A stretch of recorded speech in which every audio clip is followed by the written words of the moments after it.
Velkommen til video 3 i regneark med kolorit 7, kapitel 2. Vi skal kigge på at låse celler, når man kopierer formler, og vi skal kigge på navngivning af celler. Det første man skal vide er, at når man skal låse celler, når man kopierer formler, er, at man skal bruge dollartegn. Det ligger ved at trykke på Alt GR og 4-tallet. Når man gør det, så kommer der et dollartegn. Dollartegn betyder i Excel, at man låser en reference. Det vil sige, hvis jeg står her, og jeg trykker, at jeg gerne vil hente værdien ovenfor, 5, så hvis jeg begynder at kopiere den formel til højre, så rykker referencerne med. Det vil sige, det er hele tiden det, jeg startede med at være, altså referere til cellen ovenfor, der bliver trukket med. Tilsvarende, hvis jeg trak den nedad, så vil den hele tiden hente cellen ovenover, som vi så i den tidligere video.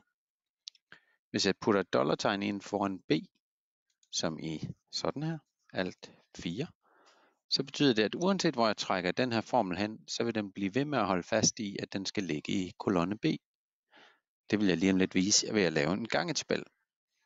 Hvis man tilsvarende satte dollartegn foran 5, så låser man række 5.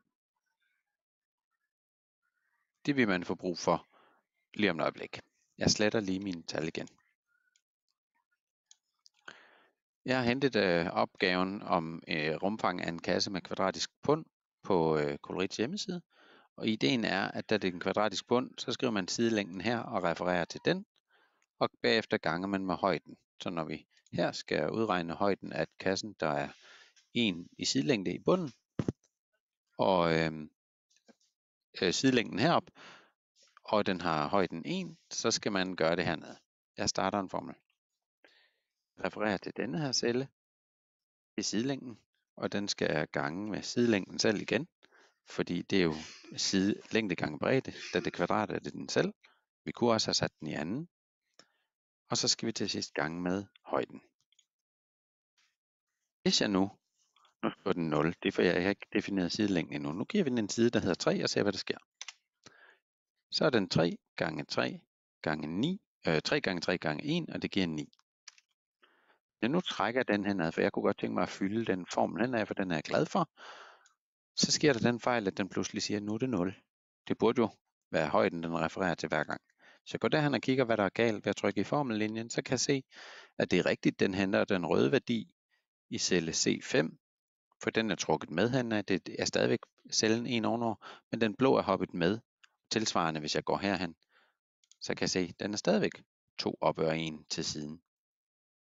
Det skal jeg have rettet, og det gør jeg ved at bruge låsetegnet. Så hver gang jeg refererer til den blå celle i C3, så skal jeg sætte et dollartegn foran C, for jeg vil gerne have den til at blive C, og den skal også blive i 3'eren. Jeg skriver dollartegn foran. Det er også nødvendigt at gøre det i den anden cellereference, så den også holder fast i celle C3. Det ser ud til at give det samme resultat, men når jeg trækker henad, så virker de andre celler. Nu virker det. 3 gange 3, det giver 9, med gange en højde på 9, det giver 81. Det ser ud til at virke. En anden metode, jeg låner lige de her op til at lave et eksempel mere. Det er mine formler. Er at kalde den her celle noget. Man kan bruge heroppe, hvor cellereferencen står, den kan man bruge til at navngive cellen. Den kunne jo for eksempel hedde sidelængde. Det kalder jeg den. Måske bare side i vores tilfælde, så det er lidt kort. Nu hedder den her side, og uanset hvornår jeg bruger referencen side til at hente værdien i den her celle, så virker det. Så hvis jeg skriver side her, så vil den for eksempel fortælle mig, at den har værdien 3, og uanset hvor jeg trækker den henad, så vil de alle sammen referere til den her celle heroppe, fordi den er kaldt ved navn. Jeg vil skrive formlen her. Nu starter jeg en formel med lige med, og så skriver jeg side gange side gange højden. Trækker den henad. Nu virker det både med låsning med dollartegn og med at navngive en celle, man så kalder ved navn bagefter. hver metode kan have sine fordele, og bruge det, hvor det passer. Hvis man vil lave en simpel gangetabel, starter man med 1, og så siger man, jeg vil gerne have, at du stiger med en værdi hver gang, og den trækker jeg hen. Vi tager en 5x5 gangetabel. Jeg gør det samme herovre. Jeg vil gerne have, at du stiger med 1 hernede, op til 5. Nu vil jeg gerne have gangetabellen til at lave sine udregninger, og så siger jeg, først vil jeg gerne have den deroppe. Men jeg vil gerne have den, hver gang jeg kopierer formlen, skal den blive i række 19. Den må gerne bevæge sig fra C til D til E til F til G, men den skal blive i række 19. Så jeg låser 19 med et dollartegn. Så siger jeg, den skal ganges med det her et-tal.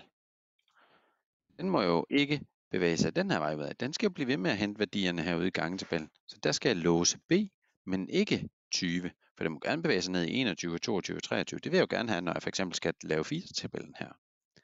Så jeg låser, at den skal blive B. Kolonne B. Alt 4. Så trykker jeg Enter. 1 gange 1, det giver 1. Det er jo rigtigt. Vi trækker til højre. Fylder til højre. Det var musekommandoen. Nu markerer jeg alle cellerne, det ser ud til at virke. Så markerer jeg nedad med Shift pil ned, for at vise en anden metode. Og så trykker jeg som nævnt i tidligere video Ctrl D for fyld downwards, altså nedad. Og nu ser min gangetabel ud til at virke. 5 gange 5 giver 25, og så er der jo bare tilbage at lave den lidt flot på en eller anden måde. Det var videoen for den her gang.